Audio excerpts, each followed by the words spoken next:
ಅತ್ಯಾಚಾರ ಅಪರಾಧಿ Prajwal ರೇವಣ್ಣಗೆ big shock ಈಗ ಎದುರಾಗ್ತಾ ಇರುವಂತದ್ದು. ಸದ್ಯಕ್ಕೆ ಹೊರಗೆ ಬರುವಂತಿಲ್ಲ ಮಾಜಿ ಸಂಸದ ಪ್ರಜ್ವಲ್ ರೇವಣ್ಣ. ಜುಲೈ 30ರಂದು ಎಚ್ಡಿಡಿ ಪತ್ನಿ ಚೆನ್ನಮ್ಮ ಅವರ ಪುಣ್ಯತಿಥಿ ಹಿನ್ನೆಲೆ ಪೆರೋಲ್ಗೆ ಮನವಿಯನ್ನ ಮಾಡಿದ್ರು ಪ್ರಜ್ವಲ್ ಕುಟುಂಬಸ್ಥರು. ಅತ್ಯಾಚಾರ ಅಪರಾಧಿ ಪ್ರಜ್ವಲ್ ರೇವಣ್ಣಗೆ ಇದೀಗ ಬಿಗ್ ಶಾಕ್ ಎದುರಾಗ್ತಾ ಇದೆ. ಸದ್ಯಕ್ಕೆ ಹೊರಗೆ ಬರುವಂತಿಲ್ಲ ಮಾಜಿ ಸಂಸದ ಪ್ರಜ್ವಲ್ ರೇವಣ್ಣ. ಜುಲೈ 30ರಂದು ಎಚ್ಡಿಡಿ ಪತ್ನಿ ಚೆನ್ನಮ್ಮ ಅವರ ಪುಣ್ಯತಿಥಿ ಇತ್ತು. ಈ ಒಂದು ಹಿನ್ನೆಲೆಯಲ್ಲಿ ಪೆರೋಲ್ಗೆ ಮನವಿಯನ್ನ ಮಾಡಿದ್ರು ಪ್ರಜ್ವಲ್ ಕುಟುಂಬಸ್ಥರು. ತುರ್ತು ಪೆರೋಲ್ ಕೋರಿ ಕಾರಾಗೃಹ ಇಲಾಖೆಗೆ ಮನವಿಯನ್ನ ಕೂಡ ಸಲ್ಲಿಕೆ ಮಾಡಿದ್ರು. ಆದ್ರೆ ಪೆರೋಲ್ ನೀಡಲು ಆಗಲ್ಲ ಅಂತ ಈಗ ಕಾರಾಗೃಹ ಇಲಾಖೆ ಹೇಳಿರುವಂತದ್ದು. ಪ್ರಜ್ವಲ್ಗೆ ಪೆರೋಲ್ ನೀಡುವ ಅಧಿಕಾರ ನಮ್ಮ ವ್ಯಾಪ್ತಿಗೆ ಬರಲ್ಲ. ರೇಪ್ ಕೇಸ್ನಲ್ಲಿ ಸಜಾ ಬಂದಿಗೆ ಈಗ ಪೆರೋಲ್ ನೀಡೋದಕ್ಕೆ ನಮ್ಮ ಕೈಯಲ್ಲಿ ಸಾಧ್ಯ ಇಲ್ಲ. ಹೀಗಾಗಿ ನೀವು ಕೋರ್ಟ್ ಮೊರೆ ಹೋಗುವಂತೆ ಈಗ ಜೈಲು ಅಧಿಕಾರಿ ಒಂದು ಸೂಚನೆಯನ್ನ ನೀಡಿದ್ದಾರೆ. ಪ್ರಜ್ವಲ್ ರೇವಣ್ಣ ಕುಟುಂಬಸ್ಥರಿಗೆ ಈಗ ಕಾರಾಗೃಹ ಇಲಾಖೆ ಈ ಒಂದು ಸೂಚನೆಯನ್ನ ನೀಡಿರುವಂತದ್ದು. 15 ದಿನ ಪೆರೋಲ್ ಪಡೆದ್ರೆ ಅಜ್ಜಿ ಪೂಜೆಯಲ್ಲಿ ಈ ಒಂದು ಭಾಗವಹಿಸಬಹುದು. ಜನರ ಮಧ್ಯೆ ಅಲ್ಲದಿದ್ರೂ ಕುಟುಂಬಸ್ಥರ ಮಧ್ಯೆ ಪ್ರಜ್ವಲ್ ರೇವಣ್ಣ ಇರಬಹುದು. ಮನೆಯಲ್ಲಿಯೇ ಪೂಜೆ ಮಾಡಿಸುವಂತಹ ಪ್ಲಾನ್ ನಲ್ಲಿದೆ ರೇವಣ್ಣ ಅವರ ಕುಟುಂಬ. ಸದ್ಯ ಕೋರ್ಟ್ಗೆ ಅರ್ಜಿಯನ್ನ ಸಲ್ಲಿಸಲು ಮುಂದಾದ ರೇವಣ್ಣ ಕುಟುಂಬಸ್ಥರು.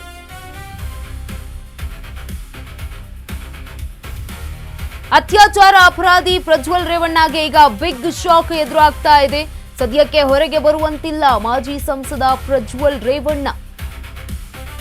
ಜುಲೈ 30ರಂದು ಎಚ್ಡಿಡಿ ಪತ್ನಿ ಚೆನ್ನಮ್ಮ ಅವರ ಪುಣ್ಯತಿಥಿ ಕಾರ್ಯಕ್ರಮ ಇದೆ. ಈ ಒಂದು ಕಾರ್ಯಕ್ರಮದ ಹಿನ್ನೆಲೆಯಲ್ಲಿ ಪೆರೋಲ್ಗೆ ಮನವಿಯನ್ನ ಮಾಡಿಕೊಂಡಿದ್ರು ಪ್ರಜ್ವಲ್ ಕುಟುಂಬಸ್ಥರು.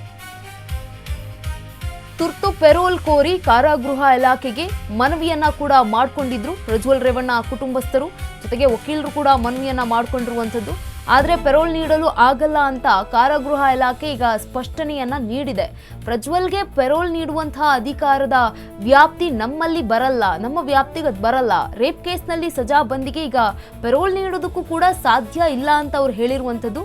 ಹೀಗಾಗಿ ನೀವು ಕೋರ್ಟ್ ಮೊರೆ ಹೋಗಿ ಅಂತ ಕೂಡ ಜೈಲಿನ ಅಧಿಕಾರಿಗಳಿಗೆ ಏನಿದ್ದಾರಲ್ಲ ಸೂಚನೆಯನ್ನ ಕೊಟ್ಟಿದ್ದಾರೆ. ಪ್ರಜ್ವಲ್ ರೇವಣ್ಣ ಕುಟುಂಬಸ್ಥರಿಗೆ ಈಗ ಕಾರಾಗೃಹ ಇಲಾಖೆ ಸೂಚನೆಯನ್ನ ನೀಡಿರುವಂತದ್ದು. 15 ದಿನಗಳ ಪೆರೋಲ್ ಪಡೆದ್ರೆ ಅಜ್ಜಿ ಪೂಜೆಯಲ್ಲಿ ಭಾಗವಹಿಸಬಹುದು ಅನ್ನುವಂತಹ ಮಾತುಗಳು ಇತ್ತು. ಜನರ ಮಧ್ಯೆ ಅಲ್ಲದಿದ್ರೂ ಅವರು ಕುಟುಂಬಸ್ಥರ ಮಧ್ಯೆ ಇರಬಹುದು ಅನ್ನುವಂಥದ್ದು ಕೂಡ ಕಾರಣಗಳು ಕೇಳಿ ಬಂದಿತ್ತು.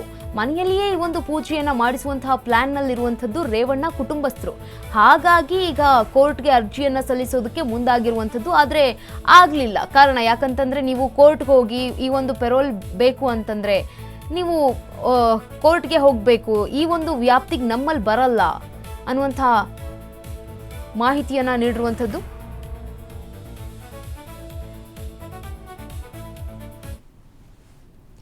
ಈ ಬಗ್ಗೆ ಹೆಚ್ಚಿನ ಮಾಹಿತಿಯನ್ನ ನೀಡಲಿದ್ದಾರೆ ನಮ್ಮ ಪ್ರತಿನಿಧಿ ದೂರವಾಣಿ ಸಂಪರ್ಕದಲ್ಲಿ ಅರುಣ್. ಇದೀಗ ಪ್ರಜ್ವಲ್ ಅವರಿಗೆ ದೊಡ್ಡ ಶಾಕ್ ಅಂತಾನೆ ಹೇಳಬಹುದು. ಪೆರೋಲ್ ಕೋರಿ ಈಗ ಕಾರಾಗೃಹ ಇಲಾಖೆ ಮನವಿಯನ್ನ ಮಾಡಿಕೊಂಡಿದ್ದವರಿಗೆ ಹಿನ್ನಡೆಯಾಗಿದೆ. ಈ ಬಗ್ಗೆ ಏನೆಲ್ಲ ಮಾಹಿತಿ ಇದೆ? ಗಂಗಾ, ಏನಂದ್ರೆ ಪ್ರಜ್ವಲ್ ರೇವಣ್ಣ ಅವರ ಅಜ್ಜಿ ಚೆನ್ನಮ್ಮ ಅವರು ಮೊನ್ನೆ ಜೂನ್ 21ನೇ ತಾರೀಕು ತೀರ್ಕೊಂಡಿದ್ರು. ಸೊ ಇದಕ್ಕೆ ಸಂಬಂಧಪಟ್ಟಂತೆ ಅವರು ಇದೀಗ ಕೋರ್ಟ್ಗೆ ಅಂದ್ರೆ ಕಾರಾಗೃಹ ಇಲಾಖೆ ಅಧಿಕಾರಿಗಳಿಗೆ ಒಂದು ಮನವಿಯನ್ನ ಮಾಡ್ಕೊಂಡಿದ್ರು. ಯಾಕಂದ್ರೆ ಕೇವಲ ಅವತ್ತು ವಿಸಿ ಮೂಲಕ ಮಾತ್ರ ಅಂದ್ರೆ ಟಿವಿಯಲ್ಲಿ ಮಾತ್ರ ಅವರ ಅಜ್ಜಿಯ ಒಂದು ಅಂತ್ಯಕ್ರಿಯೆಯನ್ನ ನೋಡಿ ಪ್ರಜ್ವಲ್ ರೇವಣ್ಣ ಅವರು ಕಣ್ಣೀರ್ ಹಾಕಿದ್ರು. ಮತ್ತೆ ಒಂದು ಕಡೆ ಎಲ್ಲ ಒಂಥರ ಭಾವುಕರಾಗಿದ್ರು. ಇದೀಗ ಕಾರಾಗೃಹ ಅಧಿಕಾರಿಗಳಿಗೆ ಒಂದು ಮನವಿಯನ್ನ ಮಾಡ್ಕೊಂಡಿದ್ರು. ಅಂದ್ರೆ ಅಜ್ಜಿಯ ಒಂದು ಪುಣ್ಯತಿಥಿ ಏನಿದೆ ಜುಲೈ 30ನೇ ತಾರೀಕು ಅದರಲ್ಲಿ ಭಾಗವಹಿಸಬೇಕು ಅಂತ ಹೇಳ್ಬಿಟ್ಟು ಜೈಲು ಅಧಿಕಾರಿಗಳಿಗೆ ಅವರು ಒಂದು ಮನವಿಯನ್ನ ಮಾಡ್ಕೊಂಡಿದ್ರು. ಆದ್ರೆ ಆ ಮನವಿಯನ್ನ ಈಗ ಜೈಲು ಅಧಿಕಾರಿಗಳು ತಿರಸ್ಕಾರ ಮಾಡಿರುವಂತದ್ದು. ಯಾಕಂದ್ರೆ ಸಜಾ ಕೈದಿ ಅಂದ್ರೆ ಯಾರೋ ಈಗ ಶಿಕ್ಷೆಗೆ ಒಳಗಾಗಿರ್ತಾರೆ, ಆ ಒಂದು ಕೈದಿ ಶಿಕ್ಷೆಯನ್ನ 2 ವರ್ಷ ಪೂರೈಸಿದ್ರೆ ಮಾತ್ರ ಅವರು ಪೆರೋಲ್ಗೆ ಒಂದು ಅರ್ಹರಾಗಿರ್ತಾರೆ ಗಂಗಾ. ಸೊ ಆದ್ರೆ ಪ್ರಜ್ವಲ್ ರೇವಣ್ಣ ಅವರು ಕಳೆದ ವರ್ಷ ಜುಲೈ 30ನೇ ತಾರೀಕು ಅವರು ಶಿಕ್ಷೆಗೆ ಗುರಿಯಾಗಿರುವಂತದ್ದು. ಆವತ್ತಿನಿಂದ ಇವತ್ತಿನ ಜುಲೈ 30ರವರೆಗೆ 1 ವರ್ಷಗಳ ಕಾಲ ಮಾತ್ರ ಆಗುತ್ತೆ. ಹಾಗಾಗಿ 1 ವರ್ಷದ ಒಳಗೆ ಯಾವುದೇ ಕೈದಿಗಳಿಗೆ ಶಿಕ್ಷೆಗೆ ಒಳಗಾದಂತ ಕೈದಿಗಳಿಗೆ ಕಾನೂನಲ್ಲಿ ಅವಕಾಶ ಇಲ್ಲ. ಯಾಕಂದ್ರೆ ಪೆರೋಲ್ ಮೇಲೆ ಬರಕ್ಕೆ ಸುಮಾರು 2 ವರ್ಷಕ್ಕಿಂತ ಹೆಚ್ಚಿನ ಒಂದು ಶಿಕ್ಷೆ ಅನುಭವಿಸಿದ್ರೆ ಮಾತ್ರ ಅವ್ರಿಗೆ ಪೆರೋಲ್ಗೆ ಅರ್ಹರಾಗಿರ್ತಾರೆ ಅನ್ನೋದು ಜೈಲು ಅಧಿಕಾರಿಗಳ ಒಂದು ಕಾನೂನು ಮತ್ತೆ ಜೈಲಿನ ಮ್ಯಾನ್ಯುವಲ್ ಇರುವಂತದ್ದು.